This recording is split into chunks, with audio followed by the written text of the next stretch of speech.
you were talking about John Lear and John Lear's connection to Bob Lazar and the possibility that Lear was spreading disinformation. Yep. Yeah. So like, I've, by the way, since making that video, I've become more positive on Lazar, just insofar as I think he was at S4 Area 51.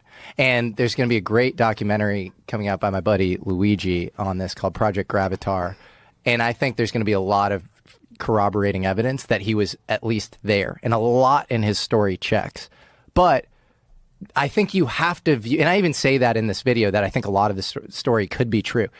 You can't, I think, view the Bob Lazar story, you can't just take it at face value, because John Lear and he were friends. John Lear is this babbling UFO nut. He's obsessed with UFOs. He's writing weird, like, disinfo-y style stuff with Bill Cooper, Behold the Pale Horse guy. Which is a wild book. Yeah. And so he's crazy. Bill Cooper. Doesn't he talk about bases on the moon? He talks about bases on the moon. Lear also talked about a soul catcher that like controlled our souls on the moon. Oh boy. And so Lear was like flooding the zone with all sorts of weird shit. Lear comes from an interesting family. Right. His father is Bill Lear, who's the autopilot wizard. He created the first business, basically the first private jet, the Learjet, in the 50s and 60s, and was an associate of a guy I hope we talk about named Thomas Townsend Brown. Yeah. And so I think, Lear was engaging in all sorts of bullshit. Was he a useful idiot, or was he a sophisticated agent provocateur? I'm totally open to him having been a useful idiot. In fact, there is a video of him saying, I was told, I was given all the Bob Lazar files or whatever, and I was told about, to actually, like, he said a guy named Admiral McClellan knew that I ran my mouth. I even have this video actually on the doc that I sent you, Jamie. He says, knew that I ran my mouth. So that's why we got Bob a job or whatever. And we knew that part of this stuff would leak. And it was like this limited hangout strategy on behalf of this guy named Admiral McClellan or whatever. And he was this useful idiot to sort of get it out. And I think for what purpose? Recruiting. You give people high level. Yeah. Here, we'll hear it here. And the MJ personnel, the original 12, have all passed away. So they get different people into these positions of MJ 2, 3, 4, 5, 6, and taken over. It's degraded, so it's almost political now instead of like it was when Truman originally formed the MJ-12. It turns out that MJ-1, the head of MJ-12, is a guy named Admiral Mike McClellan. He wanted to get some of the information out because he didn't want to. He thought that some of this information should be out in the public. We don't need to keep all this secrecy. So he decided trying to figure out a way to get it to the public. So he knew that I was a blabbermouth and I would tell anything I knew. They investigated Bob Lazar, and they knew that he was a genius, but that he had a background such that they could instantly discredit him. They removed all his records from MIT, from Caltech, so he couldn't prove anything. He'd go back to Cal, no, I don't see any records here. And, well, I was here. Well, no, you weren't. And he also, up in Reno at one time, he ran a cat house there. I forget what the name of the Honeysuckle Ranch it was. So they chose him because not only could he probably help them because he was so smart, and as a matter of fact, he's the one that named an Unpennium 115. He's the one that told them what that was, and they didn't know when he went there. They didn't know what it was. He was the one that told them that's element 115, and then told them why and how he'd figured it out. But they decided to pick on Bob to go up there to work at S4 because they knew that Bob would tell me instantly and that I would blab the whole thing. And that was their modus operandi, was to get the information out and gauge what it did to the public, how they accepted it, and then pull back and say, oh, no, it was all a mistake. Bob Lazar is a fraud. He never worked here. He doesn't have any credentials like that. And they could back away and get out of it. So that was what Mike McClellan came up with. Isn't that crazy? Weird. Weird. And to me, Kind of makes sense a little bit, though. it does. And that doesn't make Bob Lazar still not the most interesting story in the world. Like, he's not saying it didn't happen, right? He's just saying that this happened as part of this limited hangout strategy where they knew that they could delete the records at MIT. They knew that they could stigmatize him because of the brothel. They knew that he was this not traditionally trained engineer who just happened to strap a ramjet on the back of a Honda or whatever and meet Edward Teller serendipitously. They knew that they had plausible deniability on all of that stuff. There's a great line in the Oppenheimer movie where Leslie Groves, played by Matt Damon, says, "I didn't hire Oppenheimer in spite of his communist sympathies. I hired him because of them." So you have a top secret program. You want compromise on people. You want to be able to blackmail them. And so I think, that should be taken at face value, in my opinion. And the reason that the story itself can't be taken at face value and needs to be seen through that lens is Lear and Bob Lazar were friends before Bob Lazar got a job at Area 51, S4. And so if you have a top secret program, you're going to do a basic background check. And Lear is going to come up as a guy with a UFO blog, right? And then the CIA is all over the UFO program, right?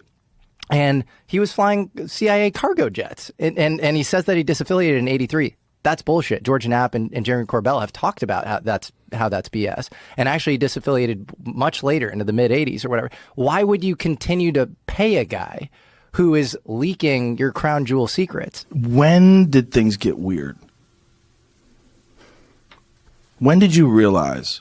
Like, at what point in time did you say, hey, this is not normal work? Like, this doesn't even seem like it's from this planet. That, I can't tell you what day that occurred on because so much time has gone by, the days have kind of fused into one, and I can't separate the days. Was it a slow burn, or was there a moment of recognition? Well, the first inkling I had was when I came in. There's this facility that is at S4. It's in the side of a mountain. And normally we had pulled in with the bus and gone around the front through a normal double door. This time that I went in, there were hangar doors open. I went in through the hangar door, and in the hangar door was the disc, the flying saucer that I worked on. I saw it sitting there, and we walked by it. It had a little American flag stuck on the side, and I thought, oh my God, this finally explains all the flying saucer stories. This is just an advanced fighter, and this is fucking hilarious. Right. So I went by, I slid my hand alongside it. I got reprimanded immediately for touching the thing. And there was a guy, an armed guard, that followed us in and just said, keep your eyes forward and your hands at your side and just walk in the door. So that was the first time I had seen anything that was weird. It was some time later that I was introduced to my my lab partner, Barry. And we had some of the subcomponents of the craft in the lab.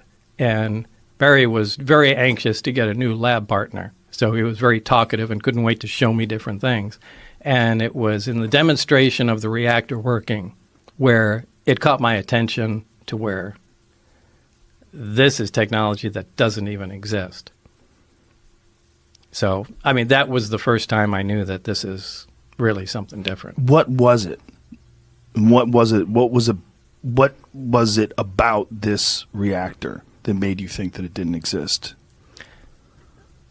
technologically? Well, it was I actually have to back up because there were some briefings that I read before that certainly gave me the impression that this was going to be a weird job, but this was the first hands-on thing.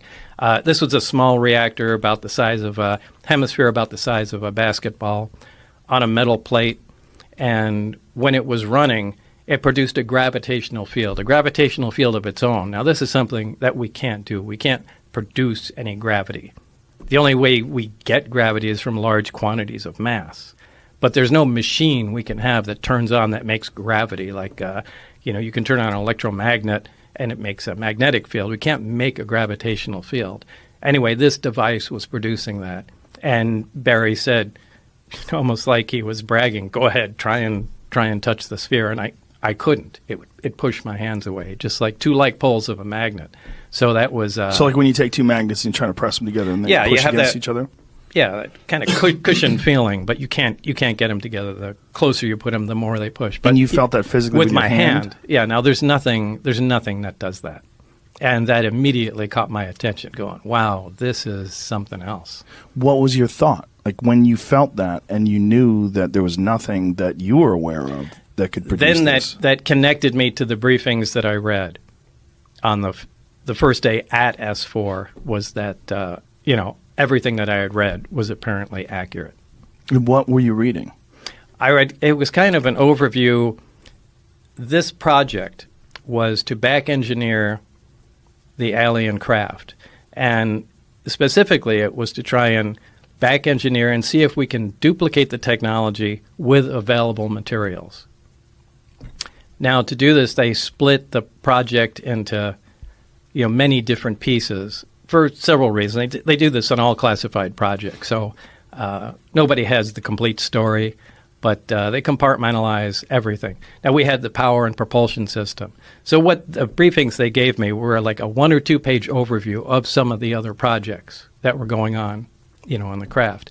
The only reason they do that is just in case what you're working on is connected intimately in some way that we don't know of to one of the other projects. You have to know their their existence. So again, they have everything from metallurgy to weapon potential of the craft, and these were all essentially very short briefings, but mine was just power and propulsion, and it made it very clear that what I read was accurate. So when you were reading that, before you actually saw the reactor, what were your thoughts on what they were describing? If you knew that something like that didn't exist, and they're describing it in the briefings, what did you think you were going to see? I didn't know at the time. I mean, I was reading, I thought, is this some kind of test? See if you're crazy? Well, not to see if I'm crazy. A lot of times they'll take in real high security jobs. I mean, they'll intentionally insert nonsense into them, whether it's to confuse the fact or if for someone was to leak it out, they would carry that information along and know where it came from. So I read through the documents, but, I didn't know if this was, part of some kind of test or, or what, or was it potentially realistic? I mean, I really didn't consider it being all that possible as far as being the actual thing that I was going to work on at the time. How did they turn it on? The reactor? Yeah. The reactor can be turned on or turned off in a lot of different ways. The way Barry showed me it, the hemisphere is removed. There's a small tower in the middle. When you put the hemisphere on, the reactor activates. The reactor shuts down. It's load sensing. So if there's no load on the reactor at all, it shuts down. When there's a load present on it, it starts up again. Load meaning? You can consider it an electrical load. So although it doesn't necessarily operate electrically, there's no wiring that connects any of the subcomponents together whatsoever. They just have to be in the immediate vicinity. It is, the stuff is borderline magic, and that's essentially where we left it, when I left the project. So there was no progress made?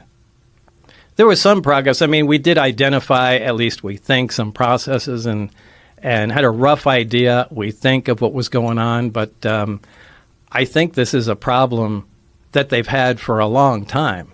And, I was replacing somebody that Barry worked with prior to me. And I think there was some horrific accident that I didn't have a whole lot of information on, but, Barry alluded to that.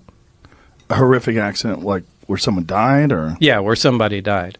Because they were trying to tamper with things or figure out how something worked? Yeah, the reactor in particular. But yet he let you touch it. Yeah, I think what they were trying to do was cut into one. Oh, now, Jesus. they had more than one there, and that was supposedly there was an unannounced nuclear test, and that's what it was. At the time, remember, they were still doing underground nuclear tests at the test site. But from what I understand, according to Barry, there was an attempt made. Now, this must have been a pretty desperate attempt because it's not a very scientific process to analyze something that way. But it looked like they used a plasma cutter or something like that to cut into an operating reactor. How many of these things did they have?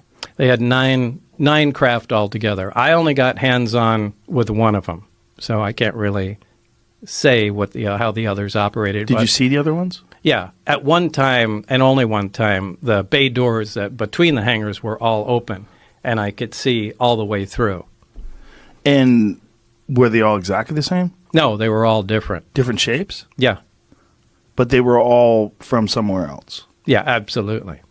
Now, did anyone make any attempt to explain or to tell you where they came from? No. No one is the least bit interested in letting everybody know all the facts. They want to give you the minimum information that's necessary to complete your task. So you're not getting the story of where they came from. You're not getting the story of how much progress other people are making. You just focus on the small component. But they gave you some indication that they've been working on these for a while? Yeah. When do you think they acquired these? I really couldn't say. I think they've been around for a while. So they bring you into this room. You see this reactor working. You realize this is nothing that, as far as like the scientific community at current time, has the ability to create. We still don't. What is your life like from that moment on? Is that where everything changes? Because I would imagine the moment you actually make contact with something that's extraterrestrial, whether it's an object or a being, something where you can actually absolutely be certain it's not from here, your whole paradigm, the whole world you live in, is now a different place. Well, this is the only time it became exciting. The rest of the time, it was really an ominous feeling being at work. But at that time, it was exciting. I mean, now I knew we were on the absolute beyond the cutting edge of science. And I was so absolutely excited to be there every single time I was. This was a fantastic opportunity. And however, in short order, it began to concern me. We really have no idea what we're talking about. And the excitement kind of turned to dread at some point because the amount of power we're dealing with is astronomical. I mean, to affect gravity, to produce the effects like this equipment does, takes huge amounts of power. And I've given the example before of, taking a small portable nuclear reactor and, putting it back into Victorian times, with the scientists of the time, and just dropping it in a room. And they come and look at it and see that it's producing power and wonder how it works. So they start taking it apart. And as soon as they get some of the shielding off, the people are going to drop dead because of the radiation inside. Now, the people have no idea that radiation even exists back then. But anybody that comes in to check on them will also drop dead. And, there's no reason that exact scenario couldn't happen with what we're dealing with. We have no idea how the physics operate within this thing.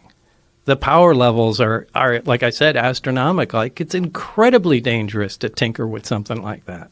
And, in some respects, we were guinea pigs. Just try to find out how to make this thing. So they had a series, as far as you surmised, they had a series of different scientists try to back engineer this thing, try to figure out what this thing was, and they would bring in new people and let's throw Bob at it. Yeah. And I don't know how many, but I knew there was certainly one before me, and I knew he died during the analysis of the reactor itself.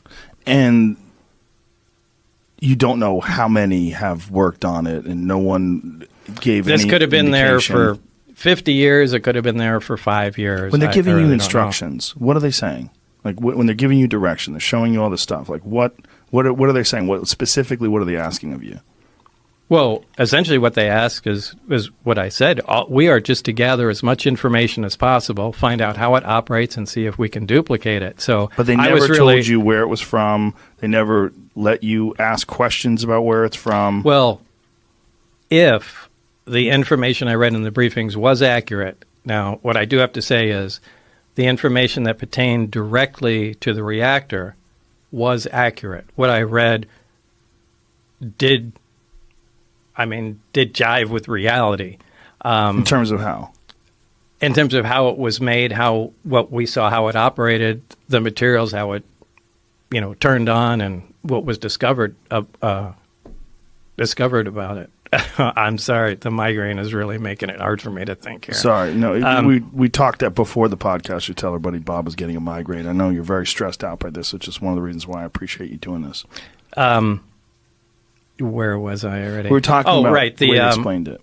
And so there was some paperwork that indicated that this was from the Zeta Reticuli star system. Now, how they obtained that, I haven't the slightest idea. But it wasn't just from the Zeta Reticuli star system. It was what they called ZR3. So it was a third planet in that star system. So there was no other information about it other than that's supposedly where the craft came from. Now, is that true? I don't know. I have no way of verifying that. But that was printed in the same materials that referenced the reactor. Now, I looked that stuff up when I went home. And Zeta Reticuli is a binary star, two stars that orbit one another. And it's only visible in the southern hemisphere, and it's about 30-some-odd light years away. So that's literally all the information I have about that. I don't know how they found out it came from there. And you also probably have some suspicions that they give you some disinformation like you were talking about before. Where they would, if you ever decided to talk about this, they added a bunch of nonsense to make whatever is factual look ridiculous. Right. Or be able to trace it down. Like, hey, this fax came out and, this Lazar guy said it came from Zeta Reticuli, so they knew it would when be you me. read Zeta Reticuli, were you like, what in the fuck is this? Well, reading all of the stuff, it was, what in the fuck is this? You're like, why did I sign up for this? Like, what? No, to me, this was cool. This was interesting. I said, I was just excited to be out in a secure area, in the middle of the desert. I said, this is awesome. How old are you at the time? I was in my 20s. Yeah, so you're probably totally geeked out. Oh, yeah. This was great. I mean, I was excited. So I didn't care. I'm reading through everything. And so you read through all the Zeta Reticuli thing, but then when you see the actual starship with the little American flag sticker on it. Well, was that later or before? That was before. So before. So you see the thing before and you say, oh, this is American. Wait, what's that before? So many years. Yeah, I can't. Either way, it doesn't matter. The days have fused together. It's so hard to separate what happened in each visit to the place. Do you remember the thought process when you read that it's from Zeta Reticuli? Yeah, it didn't hit me like a ton of bricks or anything. It was just like, yeah, okay. And, you think it was bullshit? I don't know. You just were like, okay. Now I don't. I mean, because when I read it, I hadn't verified anything, and this was just a bunch of stuff I was reading, and I thought maybe after this they're just going to give me a test and see what I can remember in crazy information, and then it would. But like I said, when I finally went in with Barry and had hands-on experience with what they were talking about, it took on a completely different meaning. So there's a plate, there's this thing that looks like a half a basketball, and when it's on, you can't come anywhere near it. You can't touch it. Right. What is gravity about that? Like the concept of gravity to most people is gravity is bringing something towards it. Right. Well, I guess you would say it's anti-gravity. Mm-hmm. It's gravity shifted 180 degrees. It's, anti-gravity. And did they have any understanding about what could possibly create this effect? Did they have any areas where they'd like you to look into? No, they knew there was a fuel source in it, and they were proficient at making it work. And again, my analogy to something like this is you can drop a motorcycle off in the wagon train days and just leave it with the keys parked outside, somebody's place. Everybody will come around it, and they'll poke and prod, and eventually they'll turn the key, get it to start, and become proficient at riding it. Yeah. But they won't be able to understand what the hell's going on. They won't be able to make the plastic fender, much less anything else. And I think that's exactly the state we were at.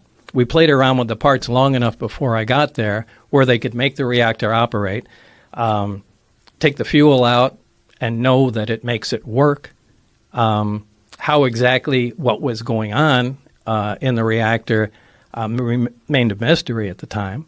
I think we made some progress on what was going on inside, but I don't think anybody really knew anything. They could just watch what was going on and make note of it. If you enjoyed today's episode on JRE Plus, don't forget to give it a thumbs up and share your thoughts in the comments below. Thank you.